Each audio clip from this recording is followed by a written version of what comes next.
دست خدا کے بن کر ہے چھایا. عرفان رمضان عرفان رمضان عرفان رمضان عرفان.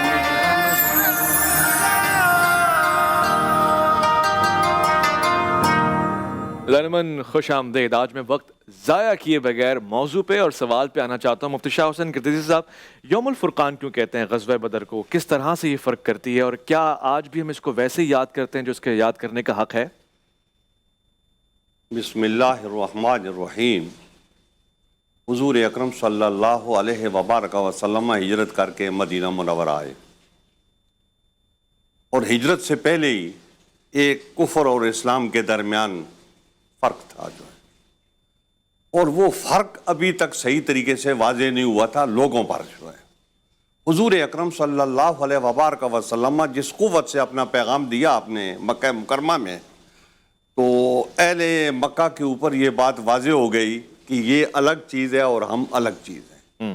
ان کا موقف یہ تھا وجدنا آبانا، اور حضور اکرم صلی اللہ علیہ وبارک وسلم دلائل قاہرہ کے ساتھ اللہ تعالیٰ کی توحید کو ثابت کر رہے تھے اور شرک کی آپ نفی کر رہے تھے، اور یہ اہل مکہ پر یہ بات تو واضح ہو گئی تھی، اور اسی لیے آپ ہجرت پہ مجبور ہوئے اور آپ نے ہجرت کی. جب ہجرت ہوئی تو پھر حضور اکرم صلی اللہ علیہ وبارک وسلم نے یہاں آ کے تو ایک حکومت جو قائم ہوتی ہے اس کی جو ضروری چیزیں ہوتی ہیں وہ آپ نے پوری کرنا شروع کر دی. اب اس کے دوران ہی حضور اکرم صلی اللہ علیہ وبارک وسلم کو جب اطلاع ہوئی کہ قریش کا قافلہ آ رہا ہے، تو اس قافلے میں مال و دولت ہے، اور وہ مال و دولت سارا مسلمانوں کے خلاف استعمال ہونا تھا. تو حضور اکرم صلی اللہ علیہ وبارک وسلم نے اچانک اعلان کیا، صحابہ کو جمع کیا، اور جمع کرنے کے بعد مقام روحا کے پر پہنچے.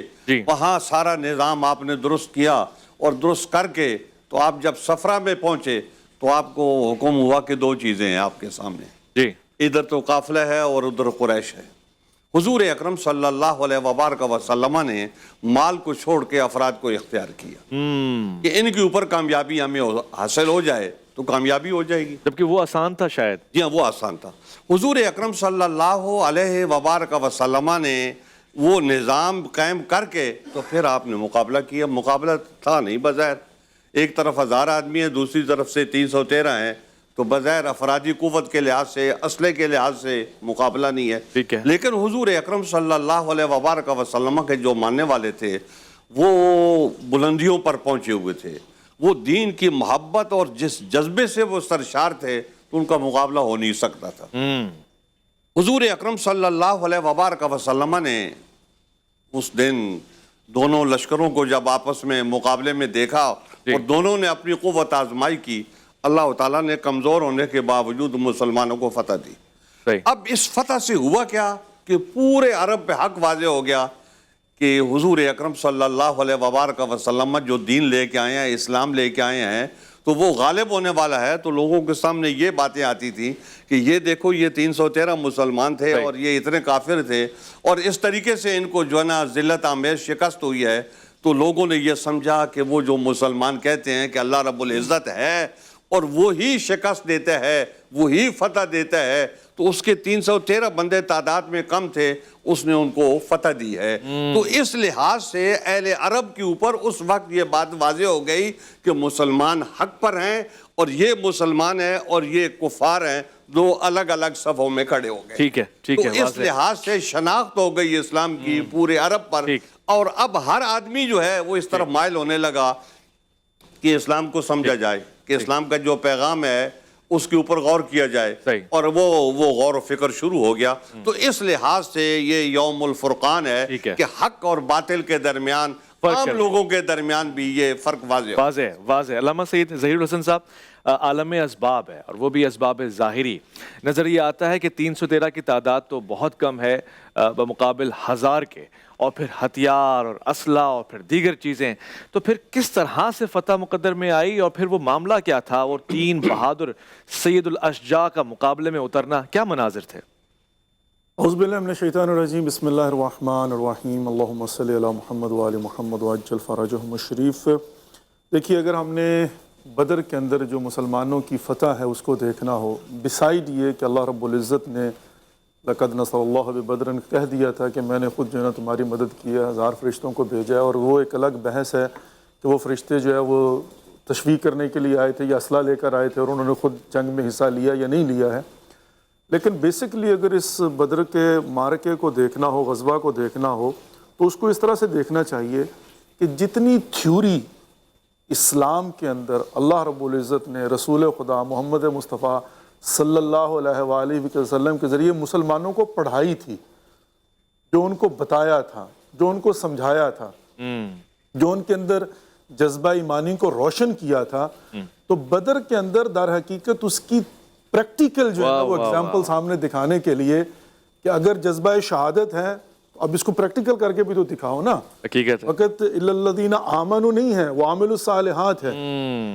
وہ جو اللہ رب العزت نے ان الذین قالوا ربنا اللہ ثم استقاموا، تو یہاں پر جو ہے وہ در حقیقت پریکٹیکلی جو ایمان کی روشنی اصحاب کے دل میں روشن ہو چکی ہوئی تھی کہ اللہ پر توکل کیسے کرنی ہے، بے خوف ہو کر لڑنا کیسے ہے، بے سر و سامانی کے مقابلے میں بھی جنت کے اشتیاق میں جہاد کیسے کرنا ہے، تو اور پھر نظم و ضبط ہے، پھر محبت ہے، اتحاد ہے، اتباع رسول ہے، اور آخرت پر جو یقین ہے. اب ظاہر ایک جنگ ہے، ایک غزوہ ہے، اور اس کے اندر کتنے سوالوں کے جواب ملتے ہیں، کتنی چیزیں واضح ہوتی ہیں.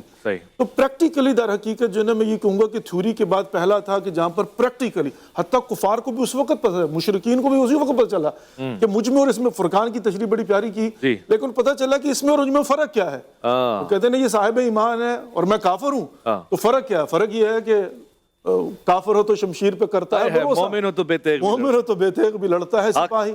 اب یہاں پر آ کر تمہیں بتاتے ہیں کہ ہم کون ہیں. ہم نے اللہ رب العزت پر جو ایمان لے کر آئے ہیں اس کا نتیجہ کیا ہے کہ ہمارے اندر دنیا کی محبت ختم، اللہ اور اللہ کے رسول کی اطاعت اور محبت دل میں آ گئی. اور اس کے بعد کیا ہوا کہ اب جنت جس کے متعلق ہمیں بتایا گیا ہے، آخرت جس کے متعلق ہمارا ایمان ہے، اس کے اشتیاق میں بے تیغ اور بے خوف ہو کر لڑنا یہ خود عملی پیغام تھا. اب آتے ہیں بدر کے اندر. جب بدر کے اندر یہاں پر میں پہلی بات تو یہ بھی عرض کرتا چلوں، چونکہ میں سمجھتا ہوں کہ ایک واقعہ کے اندر 50 سوالات جو ہوتے ہیں ان کے جوابات ملتے ہیں. اب یہیں پر اللہ رب العزت نے، چونکہ یہ بھی سوال ہوتا ہے نا کہ مسلمانوں کا اس میں کیا کمال تھا، فرشتوں نے آ کر مدد کر دی. پہلی بات تو یہ ہے کہ فرشتوں نے جو مدد کی ہے وہ مفسرین تیسری کیٹیگری میں جا کر کہتے ہیں کہ تشویق کرنے کے لیے آئے تھے، تلوار ہاتھ میں لے کر قتل کرنے نہیں آئے تھے، صرف ڈرا رہے تھے، روب طاری کر رہے تھے. ٹوٹل 70 تو کفار واصل جہنم ہوئے، ٹوٹل 170 جو ہے نا اس میں سے 35 تو مولا کائنات نے مار دیے، باقی سب نے مل کر 313 میں سے 35 تو ماری تھی نا. ملائکے کی یہاں پر کیا ضرورت تھی کہ تلوار لے کر آئے. ہاں انہوں نے تشویق دلائی ہے. لیکن یہاں پر ایک اور نقطہ بڑا واضح ہوتا ہے، وہ یہ ہے کہ یہ جو لوگ کہتے ہیں جی کہ اگر ہم کسی ولی خدا سے جا کر مدد مانگتے ہیں یہ شرک ہے، تو سوال یہ پیدا ہوتا ہے کہ اگر ملائکہ نے بدر میں آ کر مدد کی ہے تو کیا ملائکہ غیر اللہ نہیں ہے؟ ملائکہ خدا تو نہیں ہے. تو اس کا مطلب یہ ہوا کہ اگر اللہ کی مرضی سے ربکم فاستجاب لکم، مدد انہوں نے اللہ سے مانگی تھی، اگر اللہ نے فرشتے بھیجے. احسن. اگر ہاں یہ ہوگی نا بات کہ اگر آپ اللہ سے مدد مانگیں اور اللہ کی مرضی سے اللہ کے اولیاء یا انبیاء آپ کی خدا کی طرف سے حاصل کردہ طاقت سے مدد کر دیں تو یہاں پر بدر کے اندر ملائکہ کی مدد سے واضح ہو جاتا ہے کہ وہ شرک نہیں ہے بلکہ مدد الہی ہوگی. اس لیے کہ یہاں پر وسیلے کی بحث آ جاتی ہے، ملائکہ بھی یہاں پر وسیلہ بنتے ہوئے نظر آتے ہیں. ٹھیک، مگر مانگے تو اللہ سے نا، ایاک نعبد و ایاک نستعین. مفتی ابوبکر محی الدین صاحب ایک فلسفہ ہے بدر کے حوالے سے، اور بدریون کا مقام اور مرتبہ بہت بلند ہے. اس کی وجہ کیا ہے، کیا مقام ہے؟ آج بچوں کو اگر ہم بتاتے ہیں تو کیا بتائیں کہ وہ مرتبہ، وہ مقام کسی اور کے حصے میں تو نہیں آ سکتا. بڑی بسم اللہ الرحمن الرحیم خوبصورت بحث چل رہی ہے. علامہ صاحب نے بڑا خوبصورت ابتدا کی. اصل چیز جو قبلہ بیان فرما رہے تھے کہ اگر فرشتے آ گئے تو لوگ کہتے ہیں کہ ان صحابہ کا پھر کیا کمال تھا. صحابہ کا کمال تو وہی ایمان اور توکل تھا جس کا انہوں نے اظہار کیا کہ وہ میدان میں آ کے ڈٹ گئے تھے. باقی مدد اور پھر فتح یابی اور نصرت کا وعدہ تو پہلے بھی اللہ کا تھا اور اسی پر ہمیں یہ یقین اور بھروسہ رکھنا ہے. جی. آج بھی ہم بھی مسلمان ہیں, ہم کیوں 22 کروڑ گھبرا جاتے ہیں, کیوں نہیں کھڑے ہو سکتے؟ واہ واہ. کیونکہ ہمارا توکل, وہ تو 313 تھے اور اتنی بڑی اپنے سے 3 گنا بڑی, اور پھر اسباب اور سامان کتنا زیادہ تھا. تو آج کی امت کے لیے یہی پیغام ہے کہ ہم بھی انہی اصحاب بدر کے نام لیوا ہیں, انہی کے راستے پر ہیں. بحیثیت قوم بھی, بحیثیت مومن بھی, توکل اور ایمان کا درجہ ہمیں اپنا بلند کرنا چاہیے. صحیح. اور یہ ہر جگہ اس کی ضرورت پڑتی ہے. رزق کے معاملات میں بھی ضرورت پڑتی ہے, روزمرہ زندگی میں بھی ضرورت پڑتی ہے, مصائب اور مشکلات میں بھی اس کی ضرورت پڑتی ہے. صحیح. اور اللہ تبارک و تعالیٰ نے بھی یہی ہم سے مانگا ہے کہ آپ ایمان والے ہو, اگر آپ نے صبر کیا تو پھر اللہ کی نصرت آتی ہے. آج جو ہم کہتے ہیں اللہ کی نصرت کیوں نہیں ہے, کہاں گئی اللہ کی نصرت؟ اس لیے کہ ہم صبر تو کریں, پہلے وہ مقام تو لے کر کے آئیں, کھڑے تو ہوں, پھر اللہ کی نصرت آنی ہے, پھر اللہ کی مدد آنی. ہم یہ کہتے ہیں کہ ہم تو نکلے نہیں بستر پر, اللہ کی نصرت آ جائے. جی. ایسے اللہ تعالیٰ کا نظام نہیں ہے, نکلنا آپ کو پڑتا ہے. حسب الناس ان یقولوا آمنا وهم لا یفتنون. تو ہمارا جو یہ عمل ہو گیا ہے کہ ہمیں گھر بیٹھے بستر پر بیٹھے ہر چیز مل جائے, ہماری مملکت بھی تعمیر ہو جائے, ہماری عزت بھی بڑھ جائے اور ایمان کی شان و شوکت ہو جائے, بغیر صبر کیے, بغیر تکلیف اٹھائے, بغیر توکل کیے, بغیر میدان میں نکلے یہ نہیں ہو سکتا. بدر ہمیں یہ سمجھاتا ہے. واہ واہ واہ. صحابی ہونے کے باوجود میدان میں نکلنا پڑا ہے, صبر کرنا پڑا ہے. اللہ کے رسول دعائیں کر رہے ہیں, سامنے ایک بہت بڑا لشکر موجود ہے, آ گئے ہیں میدان میں, اتر گئے, تب اللہ کی نصرت آتی ہے. اس پیغام کو آج ہر مسلمان کو سمجھنے کی ضرورت, اپنی ذاتی زندگی میں بھی اور قوم کی حیثیت سے بھی ہمیں سمجھنے کی ضرورت. اپنی بے سر و سامانی کو ہمیں نئی خاطر میں لانا چاہیے, لیکن بے سر و سامانی کی وجہ سے پہلے ہی بیٹھ نہیں جانا چاہیے. بیٹھنا نہیں چاہیے. مومن کا کام ہے میدان میں کھڑا ہو جائے, میدان میں نکل آئے, اور اللہ پر توکل یہی ہے. پھر اللہ کی مدد دیکھیں آج بھی کیسے آتی. آج بھی ہو جو براہیم کا ایمان پیدا, آ کر سکتی ہے انداز گلستاں پیدا. مفتی چمن زمان صاحب, یہاں پہ علامہ صاحب نے ایک پہلو چھیڑا اور وہ بہت خاص تھا. میرا دل کیا کہ میں اس پہ مزید آپ سے وضاحت بھی لوں, اور چاہتا ہوں کہ تشنگی پوری ہو. جناب جب غزوہ بدر کا آغاز ہو رہا ہے تو جناب حضرت امیر حمزہ, جناب حضرت علی, اور یہ وہ لوگ تھے. جناب امیر حمزہ تو پہلے جنگ لڑ چکے, یعنی شکاری تھے اور ایک جنگجو مشہور تھے. کیا حضرت علی کی یہ پہلی جنگ نہیں تھی, اور اس طرح سے نکل کر آنا؟ بسم اللہ الرحمن الرحیم. حضرت سیدنا مولا کائنات مولا علی مشکل کشا ایسا تو نہیں ہے کہ آپ جب میدان بدر میں اترے تو کوئی بالکل اناڑی ہوں, ایسی بات تو نہیں ہے. لیکن یہ بات ضرور ہے کہ جو تجربہ سیدنا امیر حمزہ رضی اللہ تعالیٰ عنہ کے پاس جنگ کا تھا, وہ تجربہ ظاہری طور پر سیدنا مولا کائنات کے پاس نہیں تھا. لیکن یہاں چیز آتی ہے کہ ایک وہبی کمالات کی, اللہ رب العالمین نے سیدنا مولا کائنات کو انگنت وہبی کمالات سے نوازا تھا, اور وہ وہبی کمالات صحبت مصطفیٰ سے بھی عطا ہوئے. سیدنا مولا کائنات بچپن ہی سے رسول اللہ صلی اللہ تعالیٰ علیہ وسلم کی پرورش میں ہیں, صحبت میں ہیں. تو جو وہبی کمالات ہیں, وہبی علوم ہیں, وہبی فضائل ہیں, اگر قرب مصطفیٰ میں نہیں ملیں گے تو کہاں ملیں گے؟ تو مولا کائنات کے پاس جو ہے وہ وہبی کمالات تھے, اور وہ وہبی کمالات کی جو جلوہ ہے وہ میں ہر جگہ پر نظر آیا, اور بالخصوص میدان بدر میں نظر آیا کہ جہاں پر باقی حضرات تقسیم کیے جائیں تو ان کے حصے میں 50% آتے ہیں, اور اکیلے مولا کائنات باقی مطلب باقی جتنے بھی لوگ ہیں ان سب کے حصے میں مقتولین میں سے 50% آتے ہیں, اور اکیلے مولا کائنات مولا علی مشکل کشا کے حصے میں جو اکیلے 50% آتے ہیں. یہ پرورش مصطفیٰ کا نتیجہ تھا, صحبت مصطفیٰ کا نتیجہ تھا, اور جو خداوندی وابی کا کمالات عطا کی گئے مولا کائنات کو, ان کا یہ نتیجہ تھا کہ جو مین آف دی بدر تھے وہ مولا کائنات. واہ واہ واہ, کیا خوبصورت جملہ آپ نے فرمایا, مین آف دی بدر. کمال ہو گیا. اچھا, یہ ساتھ ساتھ یہ بھی سمجھنا چاہ رہا ہوں کہ یہ معاملات تو صبر کا بھی تھا, معاملہ تو مستقل مزاجی کا بھی تھا. آپ کی عمر کیا تھی جنگ بدر میں حضرت امیر مومنین حضرت علی کرم اللہ وجہ؟ 20 کے لگ بھگ تھی. مولا کائنات کی جو عمر ہے وہ 20 کے لگ بھگ تھی. اچھا, یعنی یہ تو بہت کم عمر شمار ہوتی ہے, اس میں شجاعت کا مظاہرہ کرنا ہے تو بڑا مرتبہ ہے, بڑا مقام ہے. بہت خوب. میں گفتگو کو مزید حسین بنانا چاہتا ہوں, اور آج میں جہاد کے پہلو پہ بھی روشنی ڈالنا چاہتا ہوں. میری خواہش ہے کہ جہاد پہ بھی بات ہو سکے. مفتی صاحب, جہاد کا اس دور میں اس دور میں کیا تسلسل ہے؟ وہ جو جہاد کر رہے تھے, کیا آج ہمارے اندر وہی جذبہ جہاد برابر ہے, موجود ہے؟ جہاد تو ایک عبادت ہے, اور قرآن مجید میں بھی ایک وسیع مفہوم کے ساتھ موجود ہے جس میں قتال بھی اس کا حصہ ہے، اور فی سبیل اللہ کسی طرح سے قلم سے، زبان سے، مال سے کوشش کرنا بھی اسی جہاد کے تصور کا حصہ ہے، اور جہاد ہمیشہ اسی معنوں میں جو قرآن مجید کا مفہوم مانا ہمیشہ امت میں موجود رہا ہے۔ آج ہم نے ذرا سا جہاد کے لفظ کا استعمال غلط معنوں میں بھی کرنا شروع کر دیا ہے، جس سے یہ جہاد کا تصور کچھ گدلا ہو گیا ہمارے نوجوانوں کے ذہن میں۔ آج تو ہم جب مسجدوں میں نمازیوں کو مارتے ہیں تب بھی جہاد کہہ دیتے ہیں اسے، بے گناہوں کو مارتے ہیں تب بھی جہاد کہہ دیتے ہیں، سفراء کو مارتے ہیں جب بھی جہاد کہہ دیتے ہیں۔ جہاد ایک بڑا مفہوم اور بڑا پاکیزہ عمل ہے جو نبی کریم صلی اللہ علیہ وسلم کی سنت ہے اور قرآن مجید کا حکم ہے، تو اپنے حقیقی معنوں میں یہ ہمیشہ رہے گا، جیسا کہ پیارے نبی کریم صلی اللہ علیہ وسلم کی حدیث مبارکہ ہے، جب تک یہ امت رہے گی انشاءاللہ جہاد سے وابستہ رہے گی اور جہاد اپنی ساری شادابیوں کے ساتھ موجود رہے گا۔ مگر موجودہ زمانے کے اندر اس کے مفہوم کے اندر جو ہمارے نوجوانوں کے یہاں ایک تصور کے اندر ایک خرابی پیدا ہوئی ہے، اسے دور کرنا ضروری ہے کہ جہاد کی اپنی کچھ شرائط ہیں، جیسے نماز ہے، روزہ ہے، حج ہے، زکوٰۃ ہے، اس شرائط کے موافق ہمیں جہاد کرنا چاہیے، تبھی وہ جہاد ہوگا، تبھی وہ قرآن مجید کے موافق ہوگا، تبھی وہ ساری فضائل اور وہ ساری ہمیں میسر آئیں گی۔ اگر ہم ان شرائط کو نہیں نظر رکھتے اور اپنے ہی کسی عمل کو جہاد سمجھ کے کرنے شروع کر دیتے ہیں تب بہت بڑا خطرہ ہے اور یہ فتنہ بھی بن سکتا ہے۔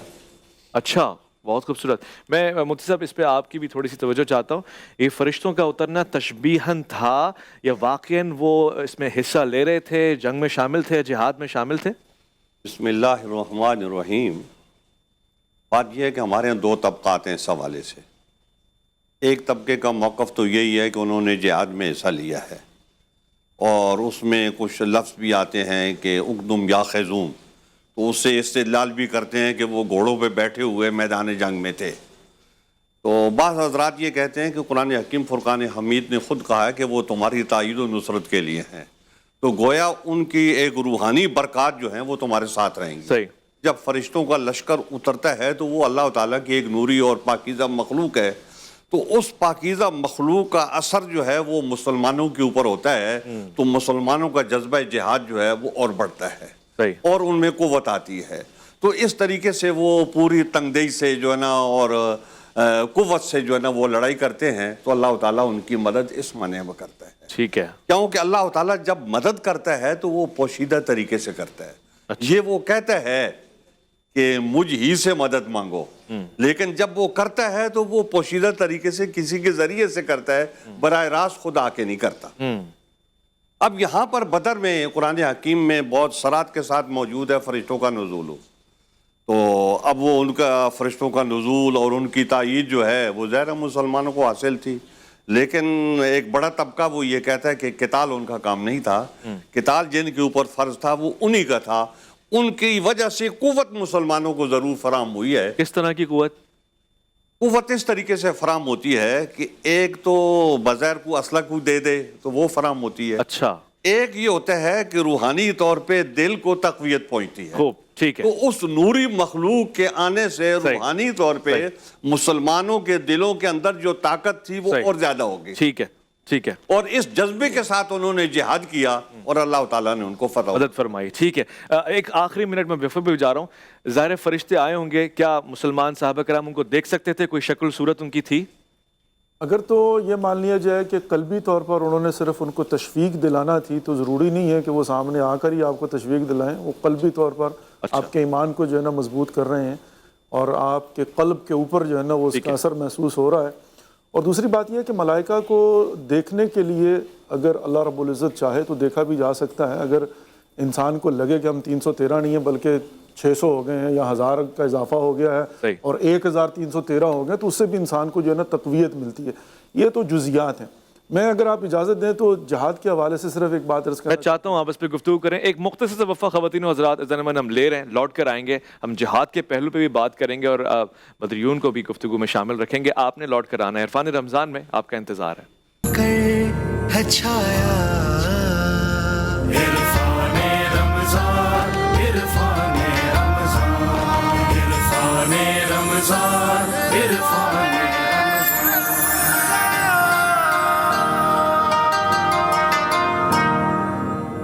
خوش آمدید. عرفان رمضان میں الف لام میم کی نشست سجی ہوئی ہے اور اس بزم میں علماء کرام تشریف فرمائے. میں محمد اویس ربانی آج بہت سارے سوالات کے ساتھ بیٹھا ہوا ہوں. مجھے امید ہے کہ آپ جوابات سننا چاہتے ہوں گے.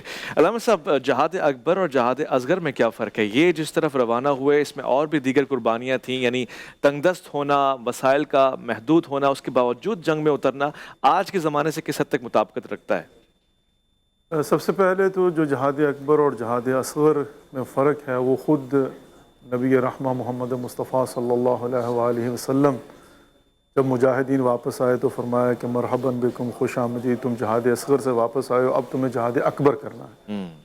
تو انہوں نے تعجب سے پوچھا کہ یا رسول اللہ، ہم نے کسی کا بازو کٹ گیا، کسی کی ٹانگ کٹ گئی، کسی کی آنکھ ضائع ہوگی، کسی کا کان کٹ گیا، اور بعض تو وہ ان کی گردن ہی تن سے جدا ہو گئی، اور ابھی بھی یہ جہاد اصغر ہے، تو پھر جہاد اکبر کیا ہے؟ وہاں پر نبی رحمہ محمد مصطفیٰ صلی اللہ علیہ وسلم نے ارشاد فرمایا کہ جہاد اکبر جہاد بالنفس ہے. واہ واہ. کہ آپ کا اپنے نفس کے ذات جہاد کرنا، اس کو کہتے ہیں جہاد اکبر. اب جہاں پر دیکھیں یہ جو موضوع جہاد ہے، جی، سب سے پہلی بات نمبر 1 فروع دین میں ہے. صحیح. اصول دین اور فروع دین واجبات میں سے ہے. جیسے نماز واجب ہے، روزہ واجب ہے، حج واجب ہے، زکوٰۃ واجب ہے، بالکل بعین ہی جہاد بھی واجب ہے.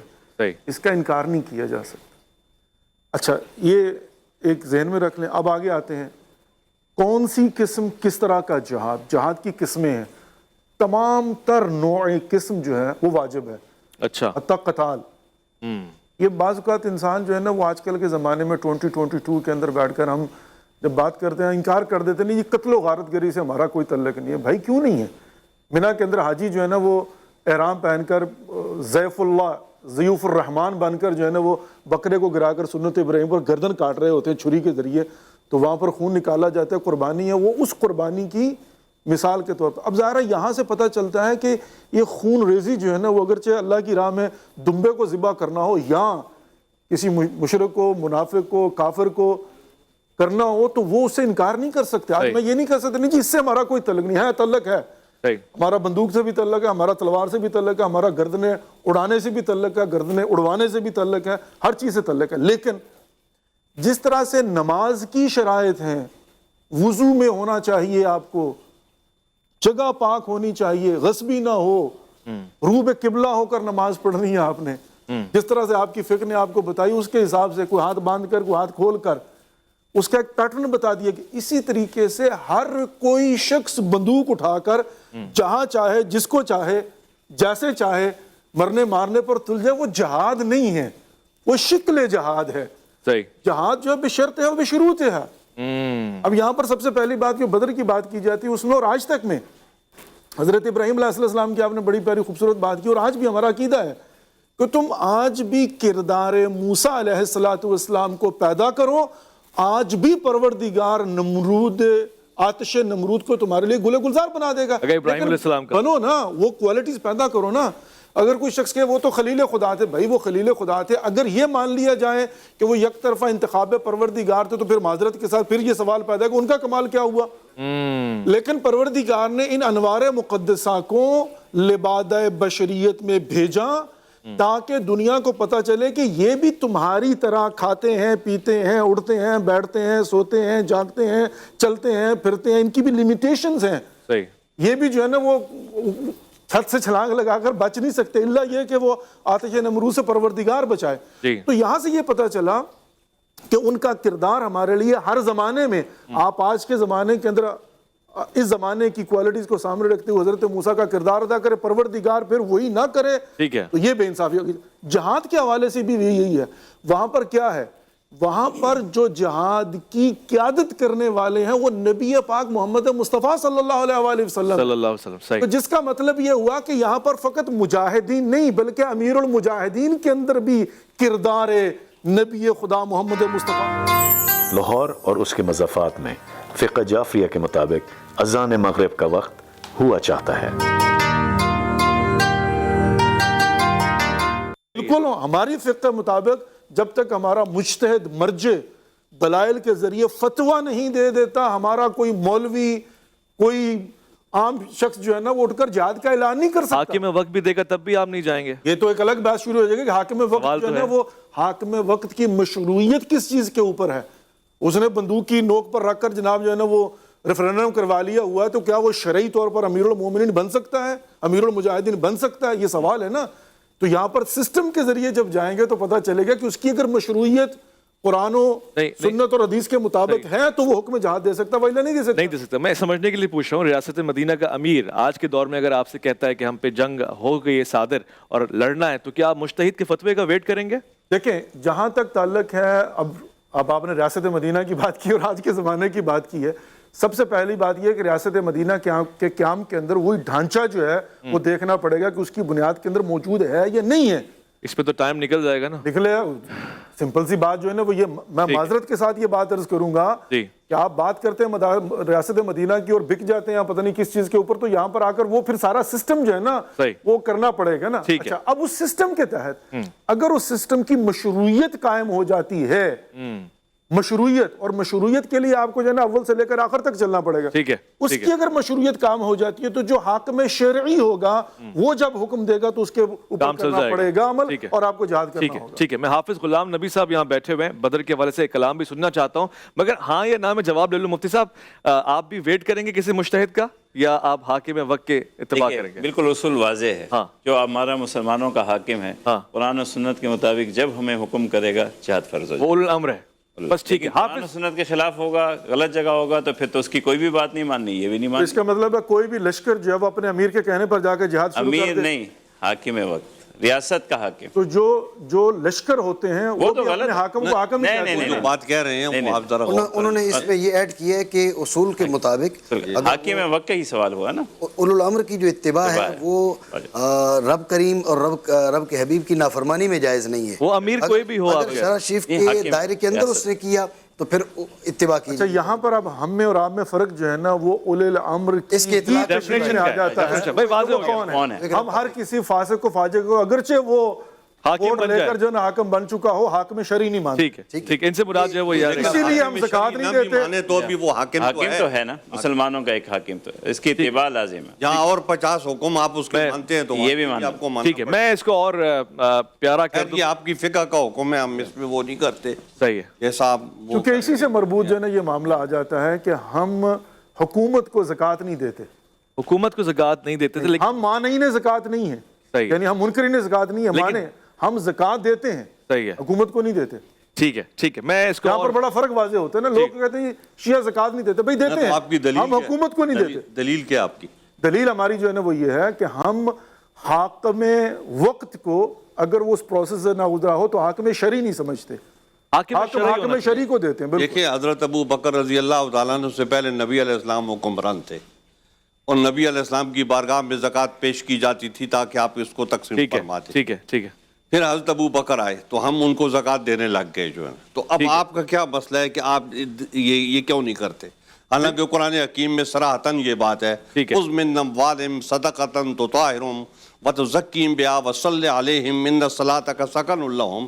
اب ہم یہ سمجھتے ہیں کہ حضرت ابو بکر کو زکوٰۃ دینا ایسے ہی ہے جیسے نبی علیہ السلام رسول اللہ کو دینا. اگر کیا آج کے حاکم وقت کو دینا ویسا ہی ہے کہ نہیں؟ اچھا, اب یہاں پر آپ نے جب بات کی ہے تو خود ہی آپ نے جو ہے نا اس سوال کا جواب بھی دے دیا. میں نے تو پہلے ہی کہا کہ جب جس کو ہم حاکم شرعی مانتے ہیں اس کو دیتے ہیں. ٹھیک ہے. ٹھیک ہے. ٹھیک ہے. یہ اگر آپ کہیں کہ ہم مانتے ہیں ہم نہیں مانتے تو بات. اگر مفتی صاحب کوئی ٹولہ تو جہاد پہ نہیں نکل سکتا نا, چند لوگ طے کیے اور وہ جہاد پہ نکل, ایسے تو نہیں ہو سکتا نا. جہاد میں نہیں, یہ بات نہیں ہے. جہاد تو یہ وضاحت سے انہوں نے کہہ دیا کہ یہ حاکم کا کام ہے. ٹھیک ہے. یہ نہیں ہے کوئی گروہ کوئی ٹولہ نہیں کر سکتا, جمع کر لے گا یا 1000-2000 آدمی جمع کر لے گا اور جہاد کا اعلان. خواتین و حضرات, کیونکہ یہ جو لوگ ہیں ان کی تو کوئی ذمہ داری نہیں ہے, حاکم کی تو پورے ملک کی ذمہ داری ہے. وہ سب کیا کرنا ہے. ہمارا اختلاف یہ ہے کہ عراق کے اندر صدام نے جو ہے نا وہ حکومت حاصل کر لی, وہ جہاد کا حکم کرے تو کون مانے گا؟ ٹھیک ہے, واضح ہو گیا. میں یہاں پر جو ہے نا فقہی اختلاف تو یہ ہے. اور اگر اب عراق کا حکمران جہاد کا حکم دے تو کیا ہوگا؟ اگر وہ حاکم شرعی ہوگا تو دے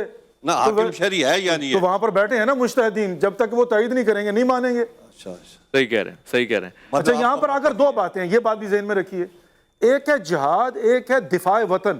صحیح ہے, کیٹیگری میں فرق کریں نا. ٹھیک ہے. ٹھیک ہے. ٹھیک ہے, واضح ہو گیا. یہ جو جہاد ہے وہ فرق کرتا ہے, لیکن اگر ہمارا ملک ہے اور اس ملک کا کوئی بھی حکمران ہو یا کوئی بھی سربراہ ہو وہ دفاع ملک کے لیے کہے گا وہ الگ کیٹیگری کے اندر جا کر واجب ہو جائے گا. ٹھیک ہے, وہاں پر پھر مسلمان کی شیعہ سنی کی کوئی قید نہیں ہوگی, وہ تو عیسائی بھی ہوگا اس کو بھی واجب ہوگا اپنے وطن کا دفاع کرے, وہ کیٹیگری الگ. واضح ایسا ہوتا ہے کہ پڑتا ہے اس ثواب سے ہمارے اور اس سارے درجات سے جو جہاد کے لیے ہے ہونا یا اس کا دفاع ہونا. اب ہاں وہ جہاد جب تک نہیں ہوگا تو جیسے ہماری افواج قربانیاں دے رہی ہیں تو کیا وہ سارے ثواب سے محروم ہو جائیں گی؟ ٹھیک ہے, بہت بڑا واضح. مسئلہ ہے, ایک بہت بڑا. میں اب میرے پاس وقت نہیں بچا بالکل, وقفے کی طرف مجھے جانا ہے. وطن کے دفاع کے لیے قربانی خواتین و حضرات, میں چاہتا ہوں کہ شکریہ کہہ دوں, وہ جہاد جس کی بات علماء کرام کو بھی شکریہ کہہ دوں. لڑائی کے لیے تیار ہے, میں تو آپ جو ہے وہاں جو نا سرحد پہ تشریف لے خواتین و حضرات, میں شکریہ کہنا چاہتا ہوں زمزم بیکرز کا, افطار کے دسترخوان کو الحبیب